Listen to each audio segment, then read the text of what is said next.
தியாக தீபம் திலீபனை நினைவிடத்தில் அமைச்சருக்கு நேர்ந்த கதி, உச்சகட்ட ஆத்திரத்தில் தமிழ் எம்பி. ஆளுந்தரப்பினரின் சொத்து விவரங்கள் விசாரணையை வலியுறுத்தும் முன்னாள் அமைச்சர். மில்லியன் கணக்கில் சொத்துக்களை ஈட்டிய விமல் வீரவன்ச நீதிமன்றம் பிறப்பித்த உத்தரவு. அமைச்சர் வசந்த சமரசிங்கவிற்கு எதிராக முறைப்பாடு. தெற்கு அரசியலில் பரபரப்பை ஏற்படுத்தியுள்ள மஹிந்த விமல் அவசர சந்திப்பு. யாழ் உடுவில் பிரதேச செயலக பிரிவில் உள்ள 5 பாடசாலைகளில் போதைப்பொருள் பாவனை. நிலாவரையிலிருந்து தொல்லியல் திணைக்களம் விலக வேண்டும், எடுக்கப்பட்டுள்ள தீர்மானம். கைது செய்வதை தடுக்க கோரும் கமன் பிளவின் மனு விசாரிக்க உத்தரவு. திரிவச்சகுளம் காணி அபகரிப்பு மற்றும் சட்டவிரோத காடழிப்பு விவகாரம் மகாவலி அதிகார சபையின் நடவடிக்கை தொடர்பில் விளக்கம் கோரிய ரவிகரன் எம்பி.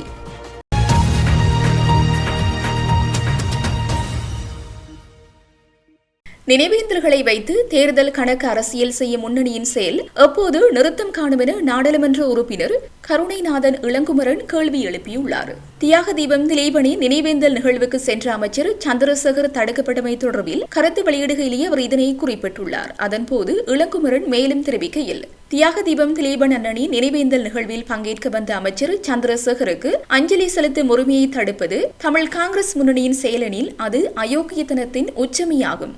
யாரும் யாரையும் அஞ்சலிக்கலாம், அதுதான் மனித மாண்பு. திலீபன் அண்ணன் போராடிய காலத்தில் அவருக்கு எதிராக நின்ற பலர் இன்று நினைவேந்தல்களில் பங்கேற்கின்றனர். அவர்களை முன்னணியே தேர்தல் அரசியலுக்காக அருகில் நிறுத்திக் கொள்கிறது. ஆனால் மற்றவர்களை அனுமதிக்க மறுப்பது எத்தகைய முரண்பாடு? ஒரு மாவீரனின் தியாகியின் நினைவேந்தலை வாக்கு கணக்கெடுப்பு பொருட்டு அரசியல் ஆக்கிரமிப்பு செய்வது ஒருபோதும் மன்னிக்க முடியாத குற்றமாகும். இது மனித மாண்புகளை மீறிய காட்டு மிராண்டித்தனமே தவிர வேறில்லை என குறிப்பிட்டுள்ளார்.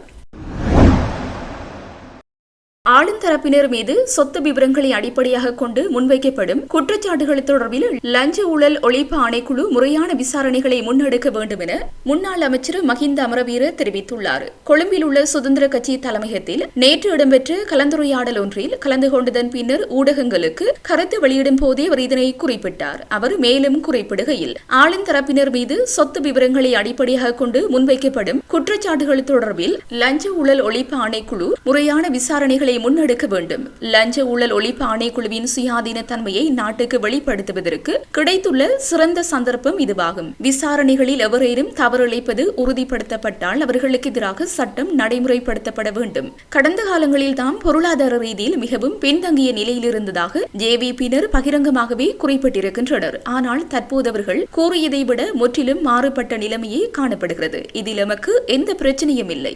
ஆனால் இதனூடாக அவர்கள் தமது ஆதரவாளர்களையும் கட்சி அங்கத்தவர்களையும் ஏமாற்றி இருப்பவர்களாயின் அதனை அனுமதிக்க முடியாது. எனவே லஞ்ச ஊழல் ஒழிப்பு ஆணைக்குழு சுயாதீனமாக இது குறித்து நடவடிக்கை எடுக்கும் என நம்புகின்றோம். ஜனாதிபதிகளுக்குரிய சிறப்புரிமைகள் நீக்கப்பட்டமை தொடர்பில் மீண்டும் கலந்தாலோசித்து தீர்மானங்கள் எடுக்கப்பட வேண்டும். தற்போதைய ஜனாதிபதி பாதாள உலக குழுக்கள் தொடர்பில் கருத்துக்களை வெளியிட்டிருக்கின்றார். அவ்வாறு இருக்கையில் அவரது ஓய்வின் பின்னர் அவருக்கு பாதாள உலக குழுக்களால் ஏதேனும் அச்சுறுத்தல் ஏற்பட்டால் அவரது பாதுகாப்பை எவ்வாறு உறுதிப்படுத்துவது? அரசு தலைவர்களுக்கு பாதுகாப்பு என்பது அத்தியாவசியமானதாகும். எவ்வாறு இருப்பினும் அனாவசிய செலவுகளை தவிர்க்க வேண்டியதும் அவசியமாகும். எனவே அவற்றை தவிர்ப்பதற்கு நடவடிக்கை எடுக்கப்பட்டால் அவற்றுக்கு நாம் எதிர்ப்பு தெரிவிக்கப் போவதில்லை. முன்னாள் அமைச்சர்கள் குடியிருந்த வீடுகள் இன்று மூடப்பட்டுள்ளன. 100 ஆண்டுகள் பழமையான அந்த வீடுகள் சேதமாகிக் கொண்டிருக்கின்றன. அரசாங்கம் இது தொடர்பில் அவதானம் செலுத்த வேண்டும் என தெரிவித்தார். தீபகத்தில் 1991ஆம் ஆண்டு இடம்பெற்ற ராணுவ நடவடிக்கைகளின் போது மண்டைதீவு பகுதியில் பொதுமக்கள் கொலை செய்யப்பட்ட அவர்களின் சடலங்கள் அங்குள்ள தேவாலய காணியின் கிணறு உட்பட 3 கிணறுகளில் போட்டு மூடப்பட்டன என்று கூறப்படுவது தொடர்பில் விசாரித்து அந்த கிணறுகளை சட்ட ரீதியாக அகழ்வதற்கு நடவடிக்கை எடுக்குமாறு கோரி வழக்கு தாக்கல் செய்யப்பட்டுள்ளது. அந்த வழக்கு இன்று ஊர்காவற்றுறை நீதிமன்றத்தில் எடுத்துக் கொள்ளப்பட்டது. யாழ் குடா நாட்டின் தீபக பகுதியை படையினர் கைப்பற்றிய போது படையினரும் ஒரு ஒட்டுக்குழுவும் இணைந்து பலரை கைது செய்து சுட்டுக் கொன்று மண்டைதீவின் தேவாலய கிணறு உட்பட 3 இடங்களில் உள்ள கிணறுகளில் போட்டு மூடினர் என கண்கண்ட சாட்சிகளின் அடிப்படையில் சில மதகுருமாரும் இணைந்து இந்த வழக்கை தாக்கல் செய்துள்ளனர் என தெரிகின்றது. அடையாளம் காணப்பட்ட கிணறுகளை அகல உத்தரவிட கோரியே வழக்கு தாக்கல் செய்யப்பட்டுள்ளது. இதன்போது ஊர்காவற்றுறை காவல்துறையினரிடம் அகழ்வு பணியை மேற்கொள்வதற்கான வசதிகள் இல்லை என சுட்டிக்காட்டியதை அடுத்து யாழ் மாவட்ட குற்றத்தடுப்பு பிரிவு காவல்துறையினரிடம் குறித்த வழக்கு பாரப்படுத்தப்பட்டது. இந்த நிலையில் மண்டைதீவு முல்லைத்தீவு புதைகுழி விவகாரம் தொடர்பாக அறிக்கையை சமர்ப்பிக்குமாறு யாழ் மாவட்ட குற்றத்தடுப்பு பிரிவு காவல்துறையினருக்கு ஊர்காவற்றுறை நீதிவான் உத்தரவிட்டார். குறித்த வழக்கு தொடர்பாக காவல்துறையினர் கால அவகாசம் கோரியதால் எதிர்வரும் நவம்பர் 12ஆம் தேதிக்கு வழக்கு ஒத்திவைக்கப்பட்டுள்ளது. முன்னாள் அமைச்சர் விமல் வீரவன்சவுக்கு எதிராக தாக்கல் செய்யப்பட்ட வழக்கு விசாரணை தொடர்பில் நீதிமன்றம் உத்தரவொன்றை பிறப்பித்துள்ளது. இதன் அடிப்படையில் குறித்த வழக்கை எதிர்வரும் அக்டோபர் மாதம் 22ஆம் தேதி விசாரணைக்கு எடுத்து நடத்த உத்தரவு பிறப்பிக்கப்பட்டுள்ளது. குறித்த உத்தரவை கொழும்பு மேல் நீதிமன்றம் நேற்று பிறப்பித்துள்ளது. இது தொடர்பில் மேலும் தெரிய வருகையில் அமைச்சராக பணியாற்றிய காலப்பகுதியில் சுமார் 75 மில்லியன் ரூபாய் பெறுமதியான சொத்துக்களை ஈட்டியமை தொடர்பில் வெளிப்படுத்த தவறிய குற்றச்சாட்டின் கீழ் விமல் வீரவன்சவுக்கு எதிராக லஞ்ச ஊழல் ஒழிப்பு ஆணைக்குழு மூலம் வழக்கு தாக்கல் செய்யப்பட்டிருந்தது. குறித்த வழக்கு நேற்று கொழும்பு மேல் நீதிமன்ற நீதிபதி லங்கா ஜெயரத்ன முன்னிலையில் விசாரணைக்கு எடுத்துக் கொள்ளப்பட்டது. இந்த வழக்கு விசாரணைக்கு பிணையில் விடுவிக்கப்பட்டுள்ள விமல் வீரவன்ச நீதிமன்றத்தில் முன்னிலையாக இருந்தார். விமல் வீரவன்ச சார்பில் முன்னிலையாக இருந்த சட்டத்திரணி குறித்த வழக்கு தொடர்பிலான ஆவணங்களை ஆய்வு செய்ய கால அவகாசம் அவசியம் எனவும் அதற்கான திகதியை வழங்குமாறும் நீதிமன்றத்திடம் கோரிக்கை விடுத்துள்ளார். இதன் அடிப்படையில் வழக்கு தொடர்பான சாட்சியங்களை எதிர்வரும் 22ஆம் தேதி விசாரணைக்கு எடுத்துக் கொள்ள கொழும்பு மேல் நீதிமன்றம் உத்தரவு பிறப்பித்தது. மேலும் நேற்றைய தினம் நீதிமன்றத்தில் முன்னிலையான சாட்சிகள் அன்றைய தினமும் நீதிமன்றத்தில் முன்னிலையாக வேண்டும் என நீதிபதி இதன்போது அறிவுறுத்தியுள்ளமை குறிப்பிடத்தக்கது. அமைச்சர் வசந்த சமரசிங்கவிற்கு எதிராக லஞ்ச ஊழல் மோசடி தவிர்ப்பு விசாரணை ஆணைக்குழுவில் முறைப்பாடு செய்யப்பட்டுள்ளது. தேசிய மக்கள் சக்தியினால் இந்த முறைப்பாடு செய்யப்பட்டுள்ளது. அமைச்சர் வசந்த சமரசிங்கவினால் சமர்ப்பிக்கப்பட்டுள்ள சொத்து விவரங்களின் அடிப்படையில் இந்த முறைப்பாடு செய்யப்பட்டுள்ளது. வசந்த சமரசிங்க வெளியிட்டுள்ள சொத்து விவரங்களின் அடிப்படையில் அவர் எவ்வாறு அவற்றை சம்பாதித்தார் என்பது குறித்து விசாரணை நடத்தப்பட வேண்டும் என ஐக்கிய மக்கள் சக்தி கோரிக்கை விடுத்துள்ளது. ஐக்கிய மக்கள் சக்தியின் முன்னாள் மாகாண சபை உறுப்பினர் நிரோஷன் பாதுகவினால் இந்த முறைப்பாடு செய்யப்பட்டுள்ளது. வசந்த சமரசிங்க கடந்த காலங்களில் அவர் செய்த தொழில்கள் தொடர்பிலும் அவரது வருமான நிலை தொடர்பிலும் தொலைக்காட்சி விவாதங்களில் பல்வேறு சந்தர்ப்பங்களில் வெளிப்படுத்தியுள்ளதாக நிரோஷன் சுட்டிக்காட்டியுள்ளார். எனவே சொத்து விவர அறிக்கையில் குறிப்பிட்டுள்ள பெருந்தொகை சொத்துக்களை அவர் எவ்வாறு உழைத்தார் என்பது அம்பலப்படுத்தப்பட வேண்டும் என அவர் வலியுறுத்தியுள்ளார். அமைச்சர் வசந்த சமரசிங்க பெருந்தொகை சொத்துக்களுக்கு உரிமையாளராக காணப்படுகின்ற விடயம் சமூக ஊடகங்களிலும் பேசுபொருளாகியுள்ளது என்பது குறிப்பிடத்தக்கது. தேசிய சுதந்திர முன்னணியின் தலைவரும் முன்னாள் அமைச்சருமான விமல் வீரவன்ச ஹம்பாந்தோட்டை தங்காளே கால்டன் இல்லத்தில் முன்னாள் ஜனாதிபதியான ஸ்ரீலங்கா பொதுஜன பெரமுனவின் தலைவர் மஹிந்த ராஜபக்சவை நேற்று சந்தித்தார். மஹிந்த ராஜபக்சவை சந்தித்த பின்னர் விமல் வீரவன்ச தனது பேஸ்புக் கணக்கில் பின்வருமாறு பதிவிட்டுள்ளார். பல தசாப்தங்களாக வளர்க்கப்பட்ட விடுதலை புலிகள் இயக்கத்தினை தோற்கடிப்பதில் அரசியல் தலைமைத்துவத்தை வழங்கிய 5வது நிறைவேற்று ஜனாதிபதி மஹிந்த ராஜபக்ச தனது உயிருக்கு அச்சுறுத்தல்கள் இருந்த போதிலும் கொழும்பில் உள்ள தனது உத்தியபூர்வ இல்லத்திலிருந்து திரும்பி தங்காளை கால்டன் இல்லத்தில் குடிபெயர்ந்தார் என்ற செய்தி இலங்கையில் மட்டுமல்ல உலகம் முழுவதும் பெரும் கவனத்தை ஈர்த்த செய்தியாகும். அரசியல் வேறுபாடுகள் இருந்த போதிலும் பயங்கரவாதத்தை தோற்கடிக்க அவர் வழங்கிய அரசியல் தலைமைக்கு நன்றி தெரிவிக்கும் ஒரு செயலாகும். தேசிய சுதந்திர முன்னணியின் தேசிய அமைப்பாளர் ஜெயந்த சமரவீர மற்றும் தேசிய சுதந்திர முன்னணியின் பிற பிரதிநிதிகள் தங்காளை கார்டன் இல்லத்தில் அவரை சந்தித்து அவரது நலம் குறித்து விசாரித்து எங்கள் நன்றியை தெரிவித்துக் கொண்டோம் என குறிப்பிட்டுள்ளார். மொட்டுக்கட்சி தலைமையமான கூட்டணியிலிருந்து வெளியேறியிருந்த விமல் அணியினர் மஹிந்த ராஜபக்சவை அவசரமாக சந்தித்து பேசியுள்ளமை தெற்கு அரசியலில் பெரும் பரபரப்பை ஏற்படுத்தியுள்ளது.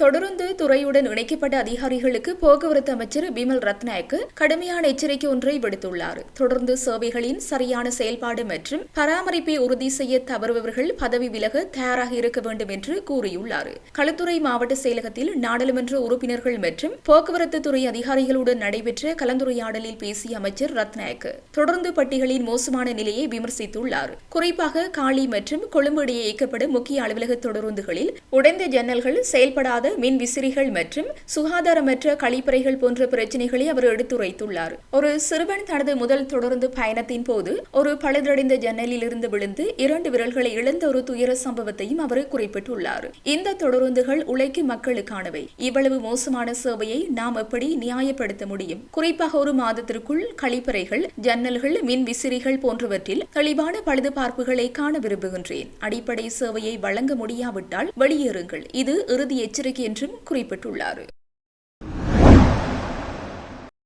உடுவில் பிரதேச செயலக பிரிவுக்குட்பட்ட 5 பாடசாலைகளில் போதைப்பொருள் பாவனை இருப்பதாக அதிர்ச்சி தகவல் வெளியிடப்பட்டது. நேற்று நடைபெற்ற உடுவில் பிரதேச செயலக அபிவிருத்தி குழு கூட்டத்தில் துறைசார் அதிகாரிகளினால் இந்த விடயம் தெரிவிக்கப்பட்டுள்ளது. இந்த கூட்டத்தில் போதைப்பொருள் பாவனை தொடர்பில் ஆராயப்பட்ட போது துறைசார் அதிகாரி ஒருவரினால் குறித்த அதிர்ச்சி தகவல் வெளியிடப்பட்டது. அந்த அதிகாரி இந்த விடயம் தொடர்பில் மேலும் தெரிவிக்கையில், உடுவில் பிரதேச செயலகத்திற்குட்பட்ட பகுதியில் 32 பாடசாலைகள் உள்ளன. அவற்றில் 5 பாடசாலைகளில் போதைப்பொருளை பயன்படுத்த மாணவர்கள் அடையாளம் காணப்பட்டுள்ளனர். இவ்வாறு அடையாளம் காணப்பட்டவர்களின் குடும்ப விவரங்கள் தொடர்பில் விசாரணைகளை மேற்கொண்ட போது அந்த மாணவர்களின் குடும்பங்களில் உள்ள பெண்களும் போதைப் பொருளுடன் தொடர்புடையவர்களாகவே உள்ளமை தெரிய வந்துள்ளது. உடுவில் பிரதேச செயலகத்திற்குட்பட்ட 30 கிராம சேவையாளர் பிரிவுகளில் 5 கிராம சேவையாளர் பிரிவு போதைப் பொருள் தொடர்பான அடையாளப்படுத்த பிரிவுகளாக இனம் காணப்பட்டுள்ளது. மேலும் இவரிடம் தை மாதம் தொடக்கம் இதுவரையான காலப்பகுதியில் சிறுவர் தொடர்பான முறைப்பாடுகளாக குறிப்பாக பாடசாலை இடைவிலகல், பாலியல் துன்புறுத்தல், பாலியல் தொடர்பு, குடும்ப வன்முறை உட்பட 67 முறைப்பாடுகள் பதிவு செய்யப்பட்டுள்ளன. அந்த முறைப்பாடுகள் மீதான நடவடிக்கைகளும் எடுக்கப்பட்டுள்ளன.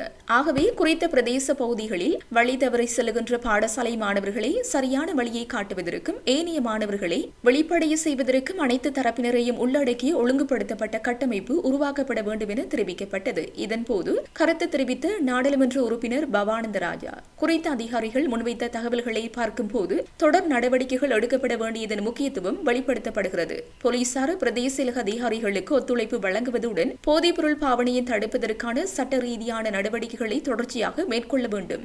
யாழ்ப்பாணத்தில் போதைப் பொருளுக்கு அடிமையானவர்களுக்கு மறுவாழ்வு வழங்கும் நிலையம் ஒன்றை ஆரம்பிப்பதற்கான ஏற்பாடுகள் இடம்பெற்று வருகின்றது. விரைவில் அதை நடைமுறைப்படுத்துவதற்கு எதிர்பார்ப்பதாக அவர் தெரிவித்தார். நிலாவரையிலிருந்து தொல்லியல் திணைக்களம் விலகி பிரதேச சபையிடம் அதனை கையளிக்க வேண்டும் என வலிகாமம் கிழக்கு பிரதேச அபிவிருத்தி குழு கூட்டத்தில் தீர்மானிக்கப்பட்டுள்ளது. குறித்த பகுதியில் இடம்பெறும் தொல்லியல் திணைக்களத்தின் செயற்பாடுகள் தொடர்பில் வலிகாமம் கிழக்கு பிரதேச சபை தவிசாளர் தியாகராஜா நிரோசிற்கும் பிரதேச ஒருங்கிணைப்பு குழு தலைவரும் நாடாளுமன்ற உறுப்பினருமான ரஜீவன் ஜெயச்சந்திரமூர்த்திக்கும் இடையில் நேற்றைய ஒருங்கிணைப்பு குழு கூட்டத்தில் தொல்லியல் திணைக்களம் தொடர்பில் காரசாரமான விவாதம் இடம்பெற்றது. இவ்விவாதத்தினை தொடர்ந்து குறித்த தீர்மானம் எடுக்கப்பட்டுள்ளதாக தெரிவிக்க இது தொடர்பில் மேலும் தெரிய வருவதாவது, வலிகாமம் கிழக்கு பிரதேச அபிவிருத்தி குழு கூட்டத்தில் நிலாவரை பகுதி சுற்றுலா வலயமாக உள்ளமையினால் அதனை மேம்படுத்துவது பற்றி ஆராயப்பட்டது.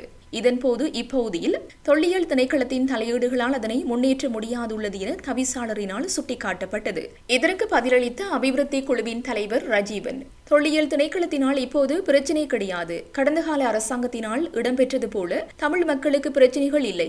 நீங்கள் அரசியல் ரீதியில் குழப்பங்களை விளைவிக்க வேண்டாம் என்ற கருத்துக்கள் முன்வைக்கப்பட்டன. அபிவிருத்தி குழு தலைவரின் கருத்துக்களை எதிர்த்த தவிசாளர், தொல்லியல் திணைக்களம் உள்ளிட்ட நிறுவனங்கள் பௌத்த பேரினவாத அடிப்படையில் கொண்டுள்ள கட்டமைப்பில் உள்ளது. அத்திணைக்களங்களுக்கு குவிக்கப்பட்டுள்ள சட்ட அதிகாரங்களிலோ அரசாங்கம் மாற்றங்களை ஏற்படுத்தாது என சமகாலத்தில் அத்திணைக்களங்களால் எமது மக்களுக்கு பாதிப்பில்லை என்று கூறக்கூடாது. எமது மக்களின் சமகால சமாளிப்புகளை எதிர்பார்க்கவில்லை, மாறாக நிரந்தர தீர்வினை எதிர்பார்க்கின்றனர். தங்களுடைய கட்சி நாடாளுமன்றத்தில் அறுதி பெரும்பான்மையுடன் உள்ளது. இந்த நிலையில் சரியான சட்ட மாற்றங்களை இலகுவாக கொண்டு வந்து எமது மக்களுக்கு சரியான தீர்வுகளை முன்வைக்க முடியும். இப்போது பிரச்சனை இல்லை என்பது பதில் அல்ல, சரியான தீர்வுகளே முக்கியம் என தவிசாளரினால் வாதிடப்பட்டது. இதனைத் தொடர்ந்து கூட்டத்தினை நிறுத்த வேண்டி வரும் என அபிவிருத்தி குழு தலைவர் தவிசாளரை நோக்கி எச்சரித்தார். எனினும் தொடர்ச்சியாக வாத பிரதிவாதங்கள் இடம்பெற்றன. இதனை அடுத்து அபிவிருத்தி குழு தலைவர் நிலாவரையிலிருந்து தொல்லியல் திணைக்களத்தினை விலக்கி பிரதேச சபையின் கீழ் கொண்டு வருவதற்கான முடிவை எடுத்தமை குறிப்பிடத்தக்கது.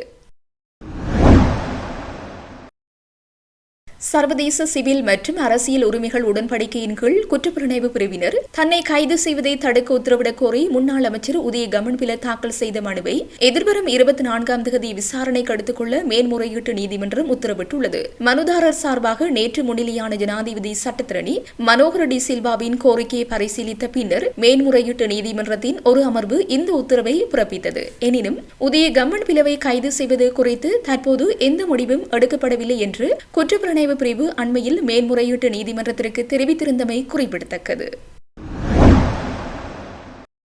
வவுனியா வடக்கு வெடிவெச்சக்கல்லை கிராம அலுவலர் பிரிவில் மகாவலி அதிகார சபையின் படியில் உள்ள தமிழர்களின் பூர்வீக விவசாய காணிகள் பெரும்பான்மை இனத்தவர்களுக்கு பகிர்ந்தளிக்கப்பட்டமை மற்றும் பெரும்பான்மை இனத்தவர்களால் 1000 ஏக்கர் வரையில் அடர்வனங்கள் அளிக்கப்பட்டமை உள்ளிட்ட விடயங்களுக்கு மகாவலி அதிகார சபை மேற்கொண்ட நடவடிக்கை தொடர்பில் வன்னி மாவட்ட நாடாளுமன்ற உறுப்பினர் துரைராசா ரவிகரன் கேள்வி எழுப்பியுள்ளார். அதேவேளை தமிழ் மக்களின் பூர்வீக விவசாய காணிகள் ஆக்கிரமிக்கப்படுவதை ஒருபோதும் அனுமதிக்க முடியாது எனவும் தெரிவித்துள்ளார். இந்த நிலையில் மகாவலி எல்வளைய வதிவிட திட்ட முகாமையாளருடன் கலந்துரையாடல் ஒன்று ஒழுங்கு செய்வதாகவும் அக்கலந்துரையாடலின் மூலம் குறித்த திரைவெச்ச குளத்தின் கீழான தமிழ் மக்களின் பூர்வீக காணிகள் பெரும்பான்மை இனத்தவர்களுக்கு பகிர்ந்தளிக்கப்பட்டமை மற்றும் அதனை அண்டிய பகுதியில் 1000 ஏக்கர் வரையில் அடர்வனங்கள் பெரும்பான்மை இனத்தவர்களால் அளிக்கப்பட்ட பிணக்குகளுக்கு தீர்வு காண நடவடிக்கை எடுக்கப்படும் என மகாவலி அபிவிருத்தி அதிகார சபையினர் தெரிவித்துள்ளனர். குறித்து திரைவெச்ச குளம் விவகாரம் தொடர்பில் மகாவலி அதிகார சபையினர் மற்றும் நாடாளுமன்ற உறுப்பினர் ரவிகரன் தலைமையிலான குழுவினருக்கும் இடையில் நேற்று கலந்துரையாடல் ஒன்று இடம்பெற்றது. இதன்போதே இவ்விடயம் தொடர்பில் பேசப்பட்டுள்ளது.